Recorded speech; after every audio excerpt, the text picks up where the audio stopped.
Et bonjour à tous, c'est Germain de Webax. On se retrouve cette semaine pour le tutoriel de la semaine, comme d'habitude.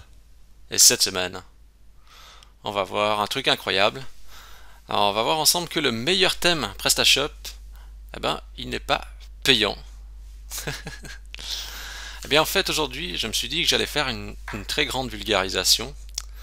Et quand j'ai préparé ce tutoriel, c'était hier en fin de journée, je me suis dit, challenge.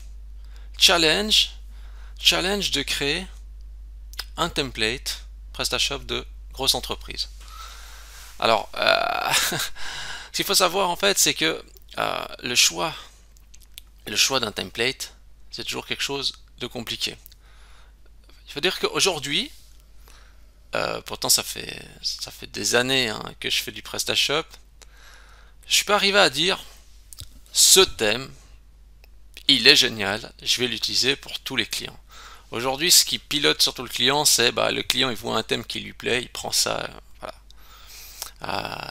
C'est un choix. Je veux dire, les clients, voilà, ils aiment bien quelque chose qui leur plaît, je peux comprendre.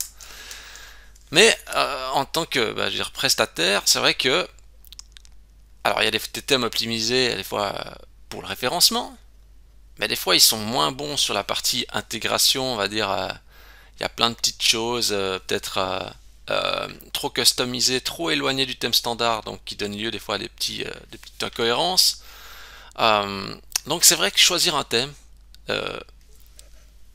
ou alors des fois justement le thème, il y a trop d'options, trop de modules externes, trop de ressources, et, et finalement, des fois ça entraîne une dégradation des performances quand c'est trop éloigné du thème standard. Parce qu'il y a trop de nouveaux modules à installer, il y a trop de dépendances. Finalement, PrestaShop, il n'y a plus qu'un peu le noyau, puis il y a plein de choses externes développées par des développeurs tiers, c'est ça. Ça, je suis pas trop un grand fan non plus. Mais bon, il faut bien s'adapter au marché, ça c'est sûr. Mais je me suis dit, bon, une chose est sûre. Le thème par défaut de PrestaShop, c'est celui qu'elle peut utiliser. Puisqu'il est standard. Tout le monde va se baser sur ça. Et je me disais, bon ce qui est bien avec les thèmes par défaut, il n'y a pas de modules non natifs externes qui sont intégrés dedans. On fait avec ce qu'on a. Et j'aime bien cette approche de dire on fait avec ce qu'on a. Et j'aime bien aussi le fait qu'on s'écarte peu du cœur, mais on aimerait faire quelque chose d'un peu nouveau avec ce qu'on a entre les mains. Voilà. Et mon idée, c'est de me dire, ok, est-ce que c'est possible de faire justement un nouveau thème, mais sans, on va dire, faire quelque chose de trop compliqué qui va demander trop de temps. Donc mon but, mon challenge, c'est de créer avec vous un thème donc qui est très natif, mais tout en cultivant la différence et en se basant justement sur une grosse entreprise. Voilà. Je vous en dis pas plus. On va s'aventurer et on va essayer de faire quelque chose ensemble. C'est parti, on y va. Donc, qu'est-ce que on a notre thème PrestaShop standard, super. Alors, je sais pas pourquoi, mais moi, j'aime bien le site Microspot. J'aime bien et je trouve qu'il y a quand même une similarité entre ça et ça. Ça y ressemble un peu quand même. Microspot qui est justement une entreprise suisse quand même importante dans le domaine du e-commerce et vraiment avec un site que moi j'aime bien. Alors on va essayer de s'inspirer de qu'est-ce qu'ils font eux. Donc je vais me dire je vais me rapprocher un peu d'eux. Alors c'est parti. Je me dis déjà un truc qui me dérange c'est le menu horizontal. Microspot n'a pas de menu horizontal dans le menu ici et je trouve ça bien. Alors là je vais pas rentrer trop dans le détail mais en gros on sait que les méga menus même pour les SEO etc c'est pas super parce que ça permet à Google d'aller un peu n'importe où dans le site sans passer par une hiérarchie. Tandis qu'en passant comme ça, ben, on a une hiérarchie forcée et c'est mieux. Donc là, j'ai fait un tuto sur l'obfuscation de liens. Ça serait intéressant de pouvoir appliquer une méthode comme ça pour le méga menu, enfin pour le menu horizontal. Je peux pas le supprimer complètement parce que si je le supprime sur mobile, il y aura plus de menu. Donc là, je vais me contenter de le masquer sur la version ordinateur et puis c'est tout. Et puis bah, c'est vrai que idéalement, il faudrait faire de l'obfuscation de liens. Mais là, je vais juste me contenter de le masquer. Donc je vais aller dans la partie thème, classique, asset, CSS, thème classique, asset, CSS. Et oui, je vais ouvrir aussi mes fichiers ressources, hein, parce que là j'ai préparé des fichiers de ressources pour ce qu'on va faire aujourd'hui. J'ouvre mon fichier custom, voilà, où j'ai quelques règles dedans. J'essaie de prendre ça par étapes, pour que vous ayez le temps aussi de comprendre qu'est-ce qu'on fait. Qu'est-ce que j'ai dit d'abord? Ah oui, bah, j'ai dit le menu, on va le masquer. Donc, dans mon custom CSS qui est vide, alors j'ai pas précisé, mais dans le PrestaShop, il faut bien désactiver les caches, hein. Donc je mets une nouvelle règle pour mon menu. Alors, dans PrestaShop, ce que je dis ici, c'est dans les performances. Pourquoi il me dit ça? Je sais pas pourquoi. Non. Mettez bien recompiler le template et désactiver tous les caches, hein. Donc mettre à non ici. Donc j'appuie sur la touche F12 de mon clavier, là c'est pour être en mode avec la console de Chrome, et je me mets dans la partie Network Disable Cache, comme ça prend bien en compte les changements que j'ai fait. Donc là j'ai juste ajouté une règle, hein, qui dit bah, de masquer le menu, hein.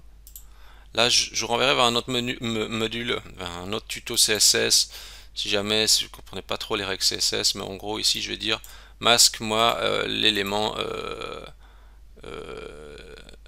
l'élément menu desktop, c'est ça.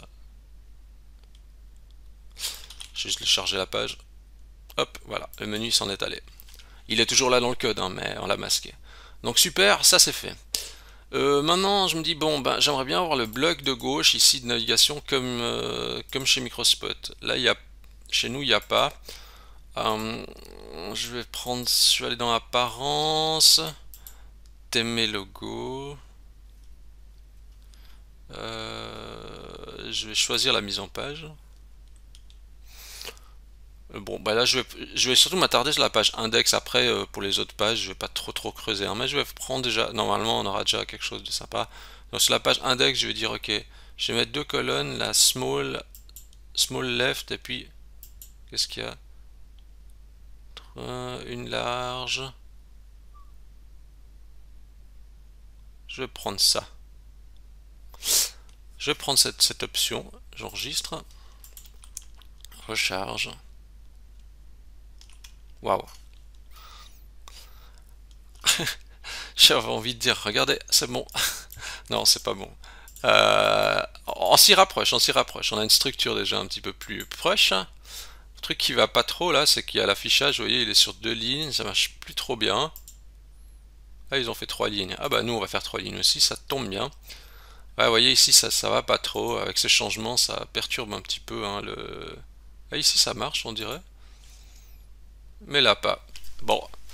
Alors, ce qu'on va faire, c'est qu'on va ajouter quelques règles. Là, je vais prendre de nouveau dans mon fichier CSS, je dis... qu'est-ce que je dis là? Ah oui, alors là, en fait, je rajoute... Déjà, je mets une première règle qui dit, bon, bah, ça, c'est pour le format ordinateur. Donc, j'ai dit format tablette et ordinateur. Donc, là, j'optimise un peu spécifiquement pour les formats tablette.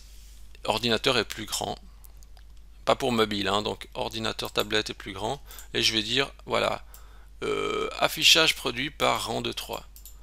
Donc quand c'est une tablette ou plus grand, en fait je force en fait certaines valeurs, hein. Ici, je ne vais pas rentrer trop dans le détail, mais en gros, ce que je fais, c'est que j'ai été sur les éléments. Ici, j'ai dit, ah ouais, mais ça va pas ça, parce que, vous voyez, il y a des largeurs qui sont fixées, etc. Alors j'ai augmenté un peu tout ça. Je travaillais en pourcent, comme ça, avec le pourcentage, ben 29% plus les marges et tout ça, ça fait qu'il y a 3 produits qui passent. Donc je mets ça comme règle pour forcer sur un rang de 3. J'essaie de recharger ma page. Rang de 3, ça marche. Pas mal, pas mal, pas mal. C'est déjà un peu ce qu'on veut, hein, ça se rapproche. Maintenant, suite, la recherche. Alors la recherche à nous, elle est un peu là. Ça serait pas mal, ça pouvait être par ici. Alors, qu'est-ce que je vais faire? Je retourne dans mon fichier CSS. J'ai l'impression que c'est un fichier magique. On va dedans, puis il y a la solution. Ah, j'aimerais bien que ça soit comme ça tout le temps. Alors, je prends cette partie pour la recherche que je vais mettre dans mon fichier CSS. Et on va regarder qu'est-ce qui se passe de fait de mettre ces règles.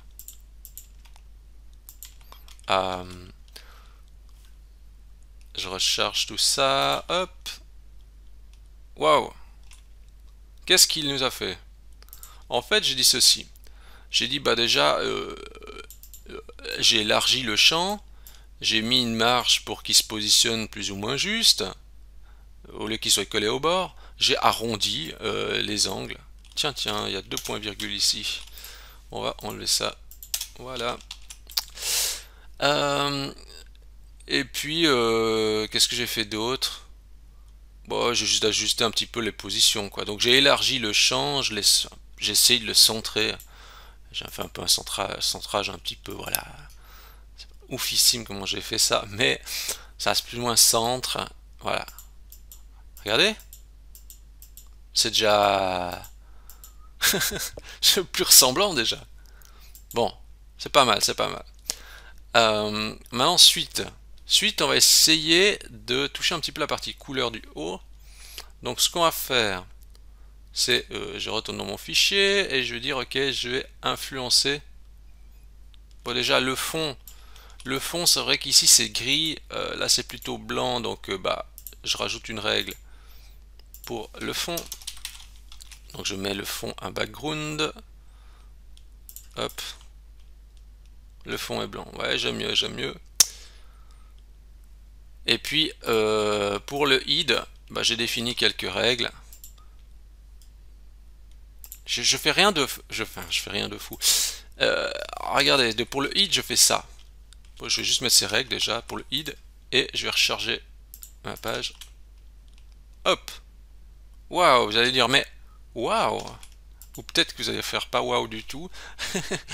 Mais regardez, en fait, j'ai fait un truc super simple. J'ai juste dit je change les couleurs, je mets un background et tout ce qui est des liens, je force en couleur blanc. Voilà. Et puis j'ai même enlevé juste la petite couleur de fond à panier pour que ça fasse pas un bloc, pour essayer de me rapprocher un peu de ça. Regardez, ça ressemble quand même. Bon, ben ça c'est pas mal. Content. Alors ici le logo il est un peu bizarre, il est un peu là, collé là, ça va pas trop. Alors, vous voyez ici, en fait, si on regarde la structure de notre template, on voit qu'il y a un bloc ici et un bloc là. Le bloc de droite, il est trop grand hein, par rapport à celui du bloc de gauche. Pas de problème, on va ajuster ça. On va aller dans thème, classique, template,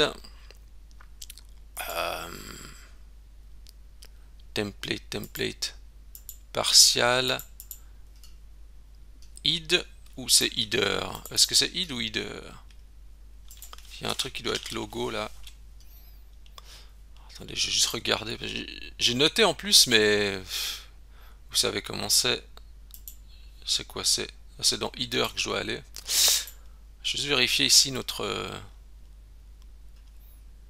largeur là.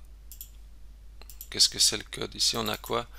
Col MD2. C'est dans header. Bref, c'est ça en fait.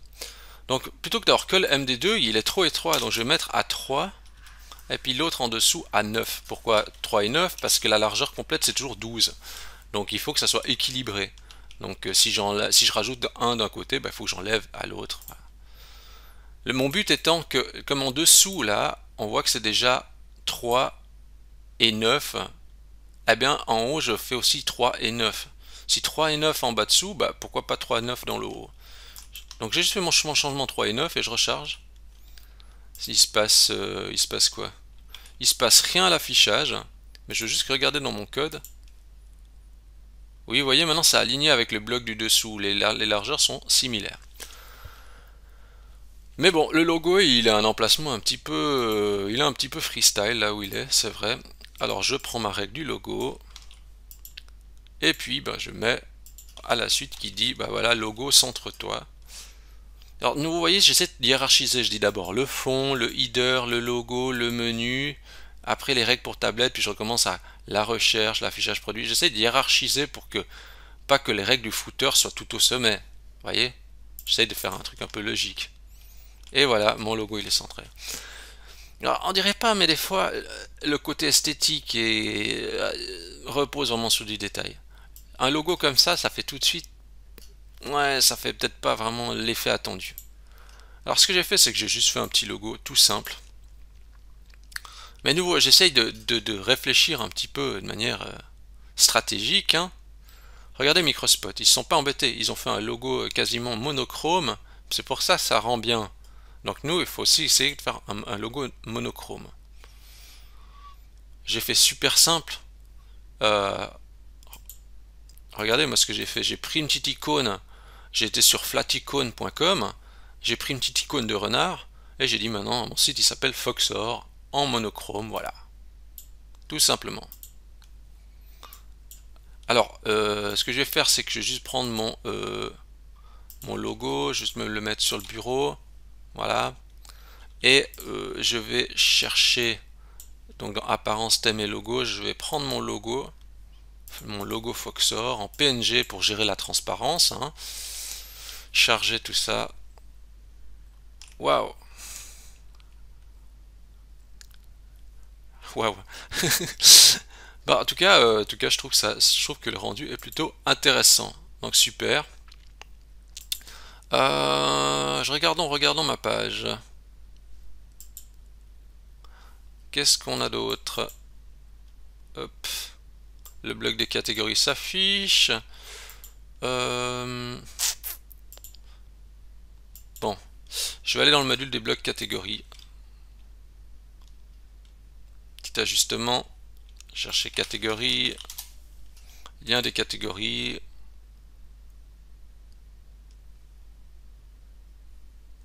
Et là, je vais mettre catégorie accueil pour la racine. Comme ça, je vois toute mon arborescence. Voilà. Hop là. Ça me plaît mieux. Ça me plaît mieux. Après, c'est des choix.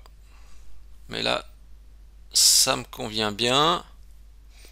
Les produits sur la page, ma sélection ici, ouais, il y en a un peu trop. Je vais compacter tout ça. Je recherche produit phare dans les modules. Je vais mettre plutôt à 6, qui me semble un choix stratégique vu que c'est sur 2 lignes. Voilà. Voilà. Ça me plaît bien.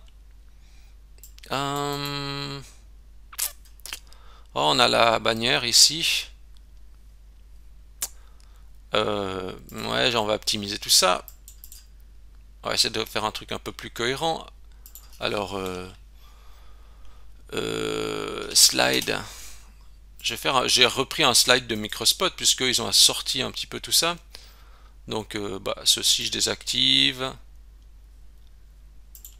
Je vais faire simple, hein, je vais juste désactiver ça, je vais juste changer lui par un slide que j'ai repris justement directement chez Microspot.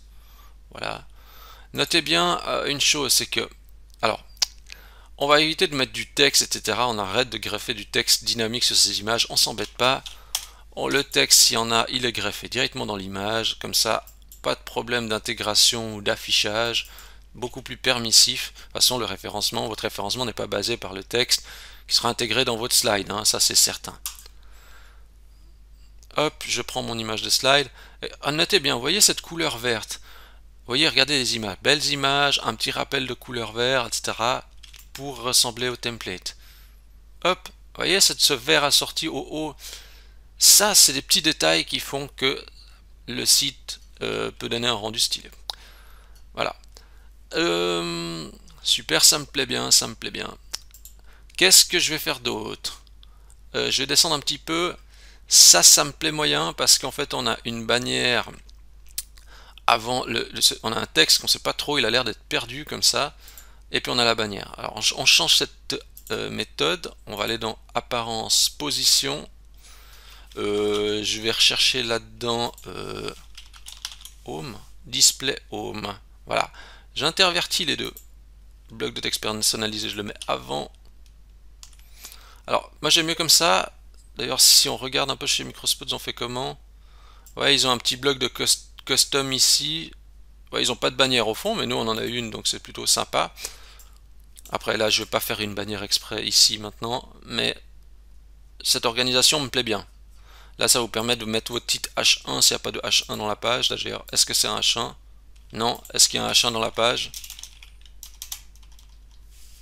Ouais, il y en a un. Pas super où il est mis. Mais bon, ça c'est un autre tutoriel. Vous regardez tutoriel H, X, H1, H2, H3. PrestaShop, vous allez tomber sur un autre tutoriel. Ok. Les parties blocs newsletter sur le footer, on arrête de faire ça parce que qui s'inscrit avec ces blocs? Tout simplement personne. Mis à part peut-être des robots.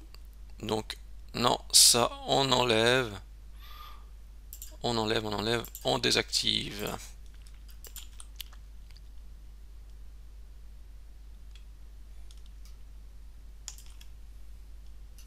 Voilà. À voir si ça décoche pas la case d'inscription à newsletter, mais je vais le faire comme ça simple. Sinon, vous pouvez juste dégreffer le module sur son emplacement du footer. Ok. Bon, inverser le texte, ça c'est fait. Le slider, aimerait mettre en dynamique, ça c'est fait. Qu'est-ce qu'on a d'autre? Le footer. Ajuster la présentation du footer. Alors on va voir un petit peu qu'est-ce qu'on peut faire. Comment ils ont déjà fait Microspot. Assez simple, il y a un rappel du trait, du vert, du haut, avec un fond. On va faire pareil. Alors. Je regarde mes règles. Où sont les règles du footer? Ici. Je prends les règles du footer. Les règles du footer qui sont assez... Est-ce que je les ai appliquées partout, les règles du footer? D'ailleurs, oui, je les ai appliquées partout. Donc je les encapsule pas dans ma règle que sur ordinateur, je mets partout. Là, je dis juste que j'enlève le back shadow, donc l'ombrage, je mets une marge, et puis je mets un arrière-plan. Une couleur d'arrière-plan. Vraiment super simple ce que je suis en train de faire. Hop, regardez ça. Voilà, ça me plaît bien. Il y a la signature en footer, ça c'est pas super, hein, ça, je pense que c'est pas très intéressant. Donc là, toujours dans template partial footer, là-dedans on a justement le copyright avec tout ça. Du coup, ça c'est encapsulé dans un bloc qui s'appelle class row là. Je commente tout ça. Pas besoin de voir ça. Voilà. Voilà. Voilà. Et ici, bon, bah, si je regarde par rapport à Microspot, on voit, ils ont fait, c'est un peu plus aéré, c'est moins genre, j'encapsule tout, des fois qui peut donner un affichage un petit peu trop, j'allais dire, oppressant parce que tout est entouré, mais franchement, c'est vraiment tellement le design, le design, c'est tellement des grandes questions que c'est tellement personnel en plus. Ici, j'ai envie de faire un truc un peu, voilà, un peu libre. Alors, j'enlève la bordure. D'ailleurs, c'est ce que j'ai mis dans mon code ici. Je dis j'enlève l'ombrage, je rajoute un petit peu de marge, et puis voilà. Hop. Vous voyez, on a c'est un petit peu plus espacé, un petit peu plus, voilà. Et j'ai envie de vous dire, et voilà. Et voilà. Alors vous allez certainement rire, vous allez dire, mais attends. Là, tu nous as fait un Microspot Wish. Hein, c'est pas exactement la vraie version. Alors, comprenez bien que j'ai essayé de faire un truc super court pour montrer qu'avec quelques bouts de code, on peut arriver quand même à quelque chose d'assez... Alors, regardez si je compare les deux. Alors, vous allez me dire, c'est pas pareil. Mais quand même, il y a quand même un air.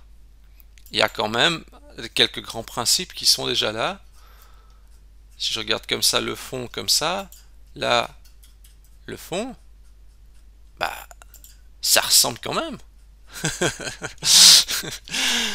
Et franchement, en ayant fait ce petit challenge exercice, regardez, en plus ce que j'aime bien, c'est que finalement on a réussi à faire ça avec, et regardez, même pas 50 lignes de code. Et là je me dis, mais c'est génial.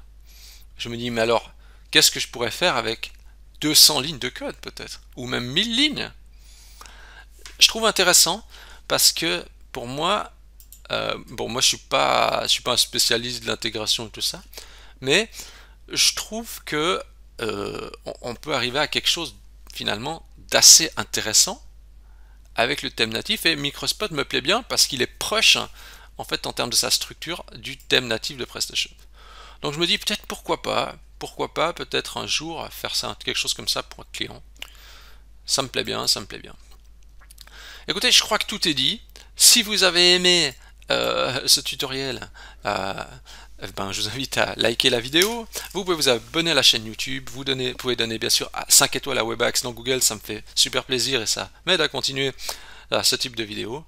Et sur ce, si vous êtes motivé à faire ou si vous lancez sur un nouveau thème PrestaShop, bah pourquoi pas, ça pourra vous inspirer à aller dans une certaine direction. Vous avez déjà comme ça au moins certaines bases. Ah oui, j'ai pas précisé encore sur mobile. C'est vrai que sur mobile,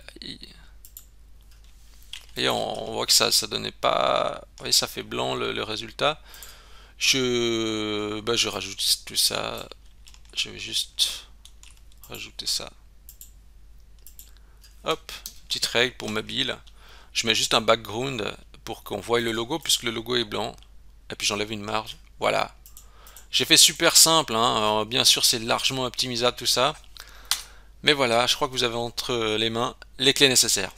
Sur ce, je vous dis à la semaine prochaine. Merci à tous.